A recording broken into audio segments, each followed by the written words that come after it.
how's it going? Hopefully all is well with you and yours. Today I wanted to make a video and start reading to you this book called Mount Shasta, California's Mystic Mountain. But before I jump into that, I actually wanted to open this gift that I got from David D. So, let's get it.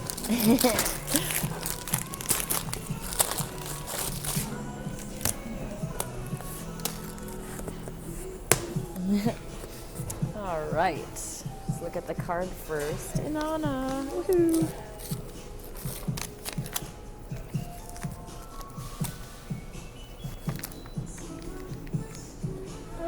Let me have this.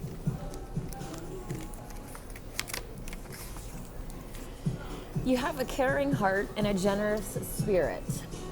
And I'm so grateful that my life has been touched by both. Aw, that's so sweet. Dear Inanna, the reason for this gift and rhyme is so that you can hug a cow anytime. Stronger in willpower, stronger body too. A New Year's gift for a new you. Love, Dee Dee. Look at how sweet this card is too. I love birds. So,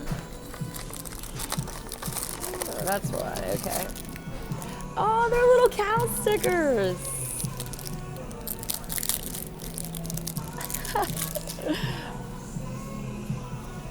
Oh my goodness, look at how cute these are. I'm not sure if you can even kind of see. Oh, I love them. It's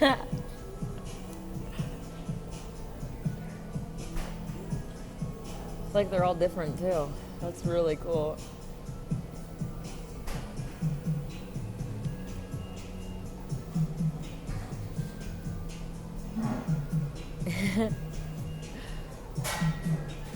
Oh, there's a blue one. Look at how cute it is. They're all really cute. Thank you, thank you, thank you. And,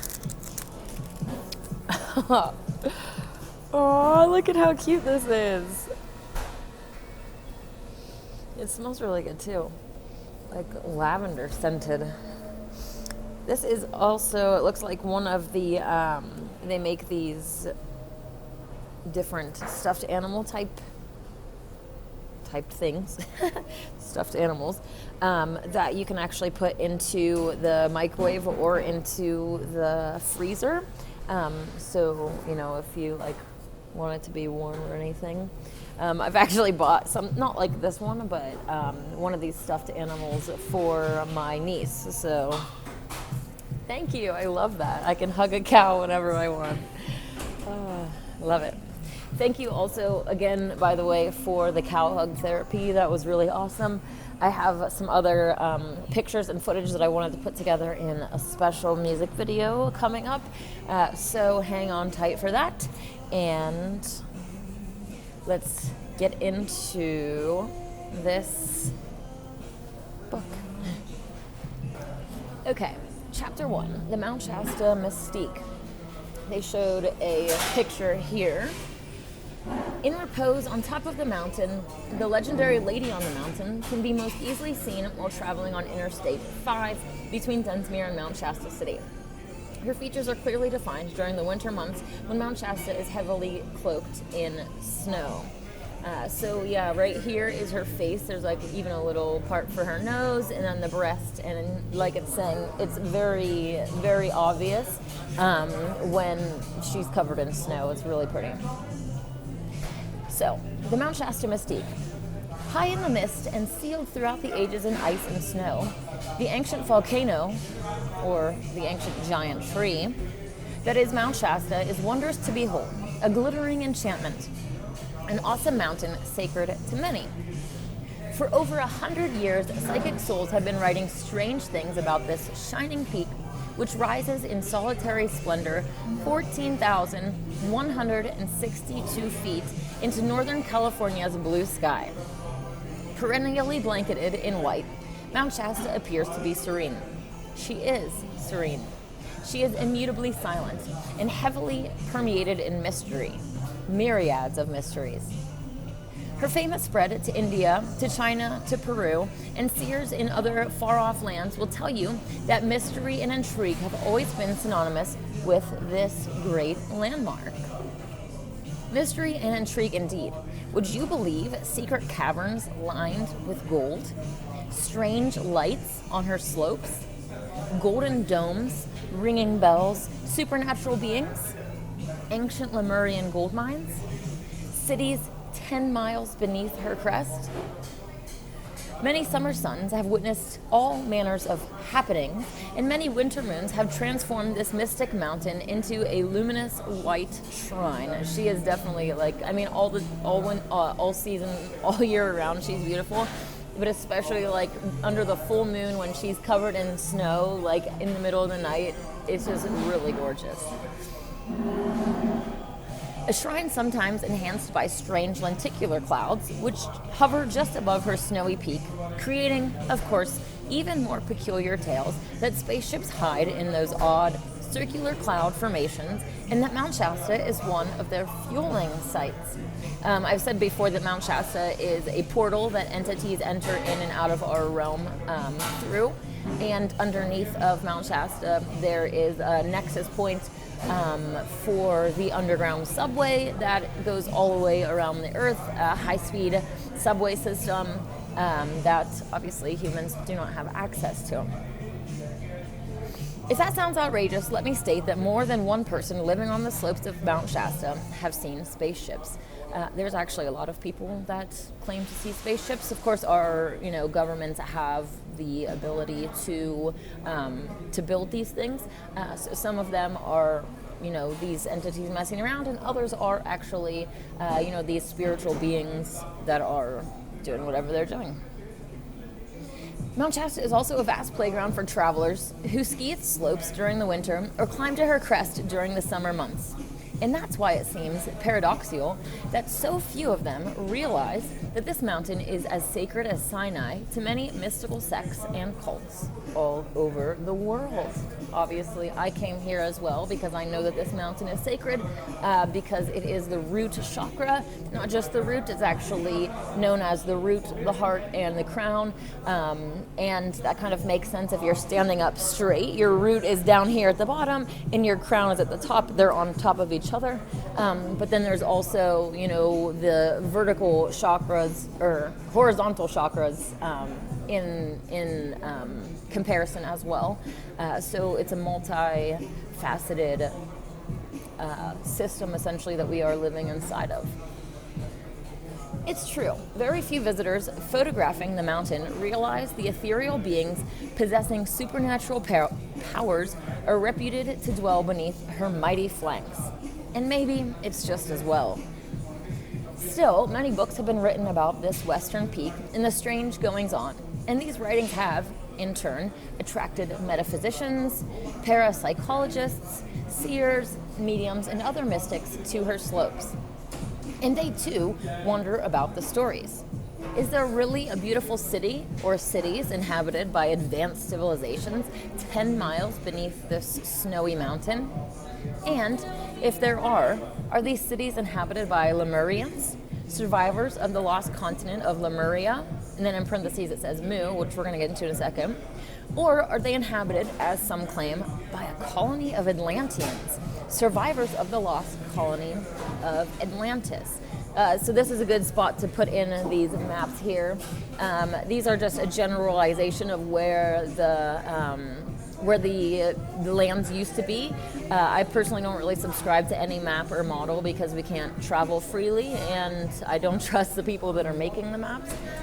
But Lemuria and Mu are two different islands. So the lost continent of Mu, the motherland of man, is written about by James Churchward. Very interesting, fascinating stuff.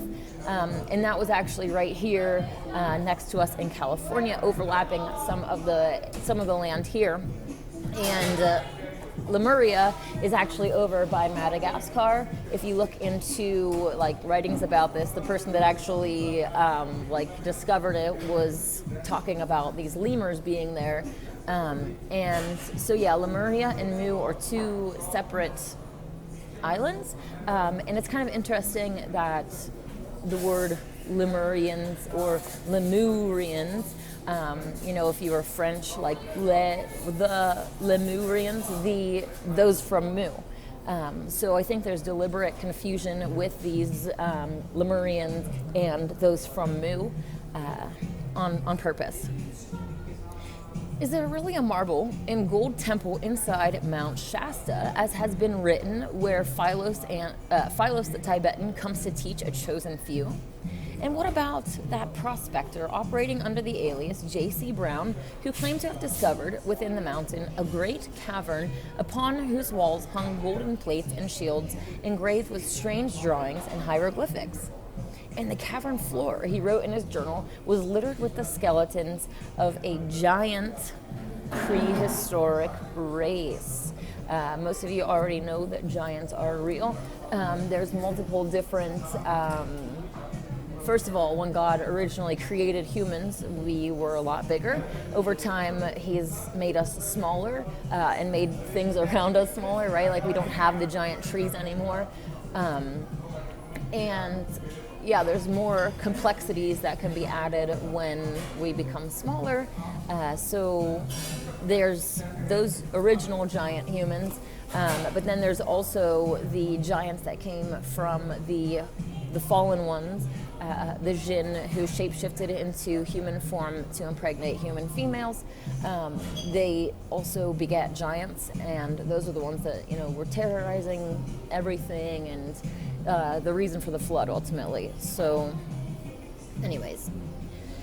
Then there is the mystery of the bells, an extraordinary legend which discloses that the mountain is inhabited by Yoctavians, who are reported to be the greatest bell makers in the world.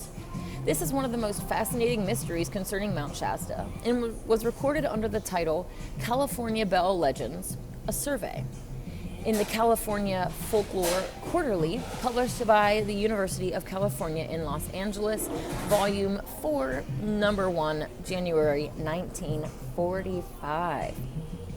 Quote, according to the initiated, the publication states, the greatest bells in the universe are the bells of the secret commonwealth in the great cities of Ilithalem, not sure how you say that, and Yoctavia, which lie deep in the vast mass of Mount Shasta. The Octavians are said to be the greatest bell makers in the world, and for tone and musical sound, their bells cannot be surpassed. They reputably built their underground cities with bells. That is, they hollowed out the vast area beneath the mountain with the sound of bells and mighty chimes, the sound vibrations moving enormous masses of debris and rock. That is very, very fascinating.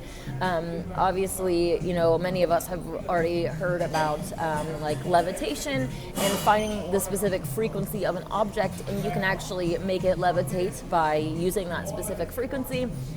So this is really very fascinating to go right along with that.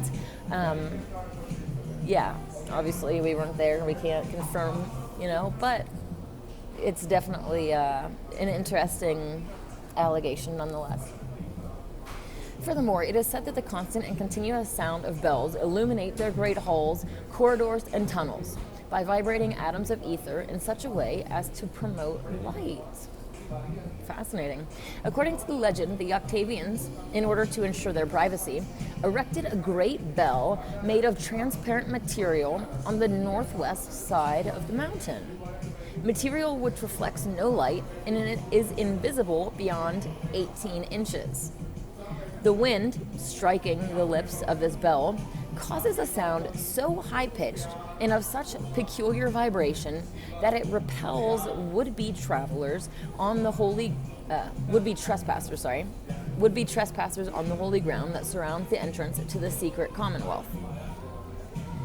There is more to this legend. On stretches of the forest roads leading to the upper slopes of the mountain, bells are repeatedly heard. Great booming bell sounds or crashing chime sounds. And that sometimes travelers' automobiles stop dead and cannot be started again until the bells cease to ring. But the legend also says that persons lost on the slopes of Mount Shasta have been mercifully guided to safety by following the bell sounds. The secret would seem to lie in the first 4 words of the bell legend article, according to the initiated. But the Bell legend is just one of many obscure mysteries relating to Mount Shasta, which have come down through the corridors of time. There are mountains and mountains, to be sure, but what other mountain is said to secrete within her bosom several cities carved by bells? What other mountain is said to harbor within the survivors of Lemuria and Atlantis? And are there really shafts of gold leading to subterranean mines? And is there a world within a world containing treasure vaults of yet another civilization still there, exactly as they were left after whatever happened to those prehistoric inhabitants? Enveloped in beauty as always, Mount Shasta beams benevolently down on alpine lakes, on forests which stretch endlessly as far as the eye can behold, on cool canyons wherein whitewater rivers flow in relative obscurity. She seems unaware that earthbound mortals wonder about her mysteries, that she is one of the 7 sacred mountains of the world. That is really, really interesting. So hopefully you enjoyed the first chapter, and stay tuned for the second.